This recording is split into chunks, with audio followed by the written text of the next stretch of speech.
Hello and welcome to another video review from AV Forums. I'm Phil Hinton and I've been the editor since 2003. I'm also a fully trained and qualified THX and ISF video calibrator with 17 years of experience. In today's video we're looking at the BenQ W5700 4K DLP projector. This is also known as the HT5550 in North America. If you like our reviews and want to see more of them while supporting our channel, please like and subscribe, and don't forget to click on the notification bell to be informed every time we upload new video content. Also, don't forget to check out the projector forums at Europe's largest AV community on AV Forums to see what owners of this BenQ think about it after normal use in their own homes.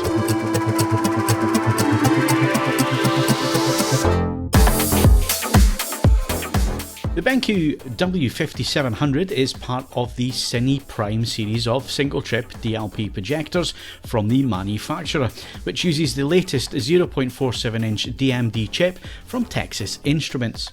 This uses a quadruple flash or pixel shift that tricks the eye into seeing an 8.3 million pixel image on the screen. The DMD is 1920 by 1080 in resolution, but by using this technique it can give you a pseudo 4K on-screen image and at a significantly lower cost than a native 4K chip. The W5700 is designed to be used in a dimly lit cinema room, and as such it's aimed at more home cinema use than other 4K DLP projectors at this price point. It comes with a host of image quality features, and it also boasts pre-calibration from the factory with a printed sheet telling you just what the results are in the box. The BenQ 5700 is also known as the HT5550 in North America and other markets. So at around £1,000 more than its smaller stablemate the W2700, can this more focused home cinema model provide the image quality goods?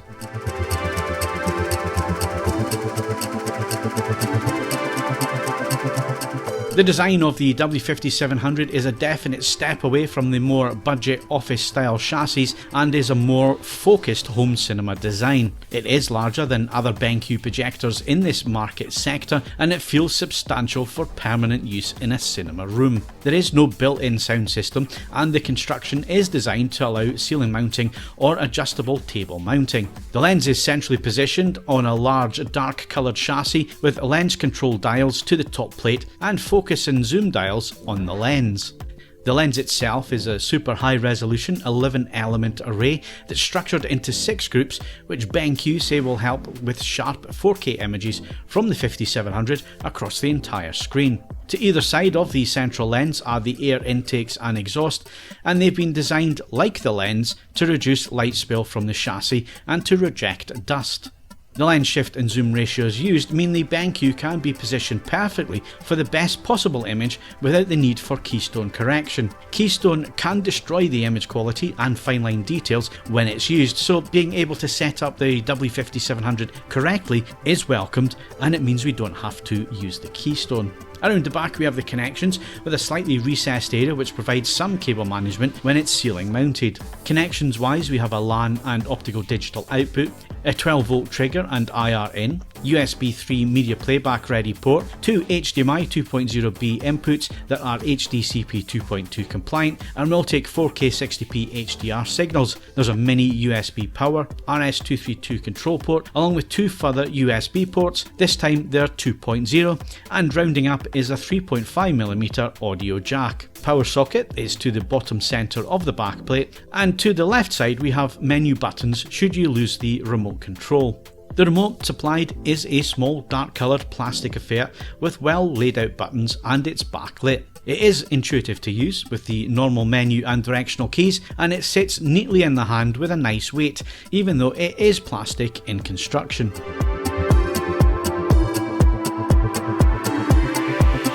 Looking at the cinema mode for SDR, and the W5700 is accurate to the standards. The grayscale is very good, with just a slight lack of blue and a slight green rise at the brightest end of the tracking. This, however, is not seen with on-screen film and TV content, with delta E errors all under the visible threshold of 3. Our only issue with the W5700 is the gamma tracking that is too dark at the darkest end of the scale at 10 and 20% stimulus, and this results in black crush with certain scenes with shadow details missing. But overall, for a consumer DLP projector, the out-of-the-box grayscale results are very impressive. Moving to the Rec 709 HD colour gamut, and once again for a consumer DLP projector, which is traditionally weak when it comes to covering Rec 709 colour gamut, the 5700 is not perfect, but it does manage to cover the entire colour gamut. There are errors visible on the chart, with a green hue push and red oversaturation being the most obvious issues. However, we have to remember that this is a bulb-based projector and the results are very reasonable indeed. We didn't notice any obvious colour errors when watching SDR films and TV shows, and only slight green issues were visible to trained eyes. At the price point and market position of the BenQ W5700, we were impressed with the out-of-the-box performance. The BenQ W5700 is ISF C3 certified, and picture modes are available that can be accessed by a professional calibrator and then locked once they are set up properly. However, given the controls we have access to, we did find that making inputs resulted in larger than desired changes, which made perfect setup difficult to almost impossible in some modes. Looking at the grayscale, we were able to balance some points to improve the tracking and delta E errors, which were already very good out of the box. But we were unable to do anything with the gamma curve, which continues to remove shadow detail and crush blacks with content. We did test with the DI switched on and off, and there's no difference in results. Once again, for a consumer DLP projector, the grayscale results are impressive, with just the gamma slightly spoiling accuracy for an image with more pop by crushing the blacks. Moving to the Rec 709 colour gamut, we were able to use the CMS to introduce some improvements without adding in any artifacts or posterization. From 75% saturation and below, we managed to hit most of the targets, improving the overall image accuracy for colour. While the 100% points are not perfect, they are less important than correct saturation at the lower luminance points where the vast majority of images are created. We rarely see 100% colour in any content. Using the provided calibration controls, it is possible to get very good accuracy for SDR images from the BenQ W5700, but we would like to see finer adjustments being possible from the controls. I think it's important here to manage expectations when it comes to budget projectors and HDR images. At this level of the market, it is difficult to get enough brightness to add the same type of dynamic range impact you would get from an LCD or OLED TV screen. Even expensive laser projector models struggle to really show HDR with bright and specular highlights.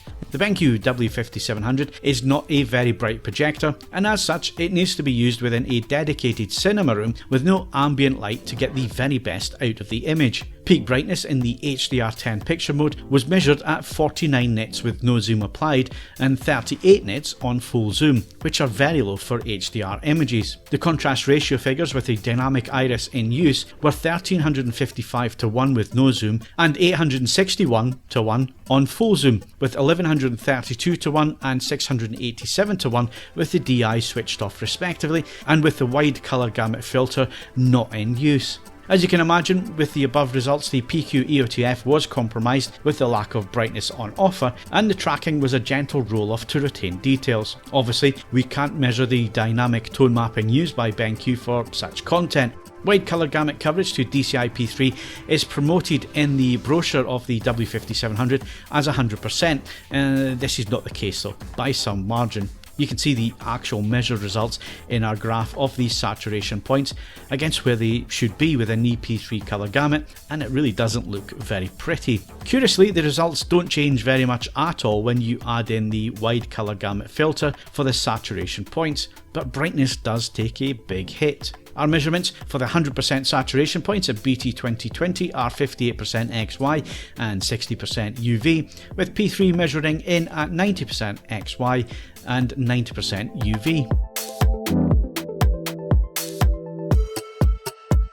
We used the BenQ W5700 in a light-controlled Batcave cinema room and watched a number of sources from highly compressed streaming to superb quality 4K Blu-ray discs. We tested the BenQ over a period of 6 weeks and with 60 hours on the bulb. Sharpness is good from the lens, but we did find uniformity was hit and miss on this review sample. When focusing the centre of the screen, we did notice that far edges were slightly blurry and not as crisp as the central area, and this was mainly on the right side of the screen on this example. The positioning of the BenQ W5700 is also important due to the noise levels of the projector, which in normal lamp mode is 34 dB and at a pitch that can be heard at a distance from the unit. In dark surroundings like our cinema room, the BenQ is capable of producing some nicely dynamic images on our screen. It does have some of the drawbacks of most single chip DLP projectors, which are black levels that are more dark grey than inky black, but the use of the dynamic iris does improve the performance. It is possible to see the DI in action and also hear it moving during use, but these are perhaps issues that you might be prepared to live with given the performance benefits that are gained. We did find it a little distracting at times.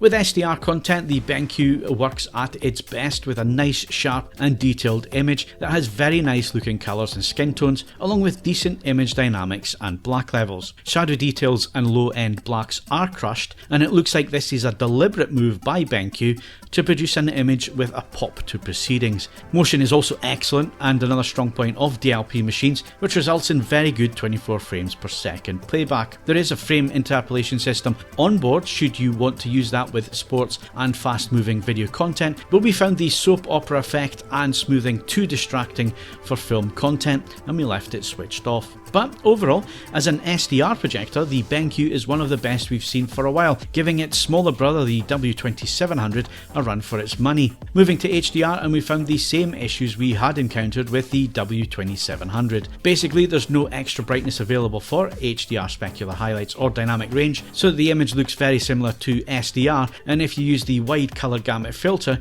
you lose even more brightness and don't necessarily get the better or wider accurate color performance. We ended up watching HDR content with the wide color gamut filter switched off, so colors were at Rec 709 and image brightness was improved. Just like the W2700 and other projectors at this price point, they're not HDR image capable, but they are compatible. So you can feed them the content, but the image quality is the same as SDR with no real wide color gamut accuracy at all. This might sound like a bad thing for the BenQ W5700, but just like its smaller brother, the W2700, it actually manages to produce excellent SDR images for the price point with excellent motion and decent color accuracy, with HDR content also looking decent thanks to the tone mapping used, but you don't get specular highlights or dynamics that pop off the screen. Instead, the performance is watchable and of good enough quality for this segment of the market. Upscaling performance was also reasonable, if a little on the soft side, so you may prefer to use your source to do the hard work, as it may be better than the BenQ. Finally, the W5700 is 3D capable, and we managed to find some glasses that worked to give it a run through with Alita Battle Angel on 3D Blu-ray, and we were surprised at how clean and colourful the image looked. It's not the most accurate image in terms of colours, but given the restrictions of 3D from a projector, we still found it to have natural and believable skin and colour tones, with decent blacks and superb motion. There's no visible crosstalk present, and it was a pleasure to actually watch some decent 3D content for a change on a screen size that makes it immersive.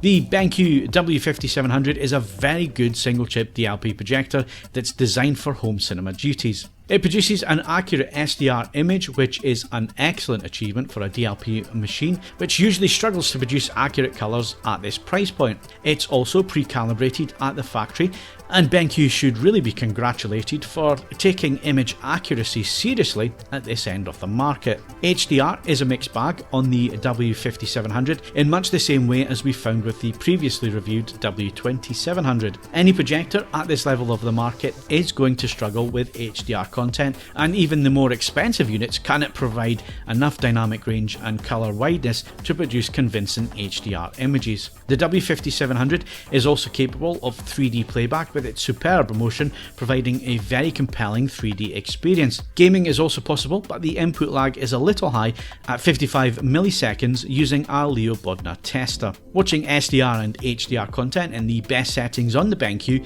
is a very good experience with some of the best SDR accuracy we've seen from a single chip DLP projector. It's not the brightest unit out there, but it is designed for dim rooms and home cinema use, so it's not suited to ambient light or normal living rooms with white ceilings and walls.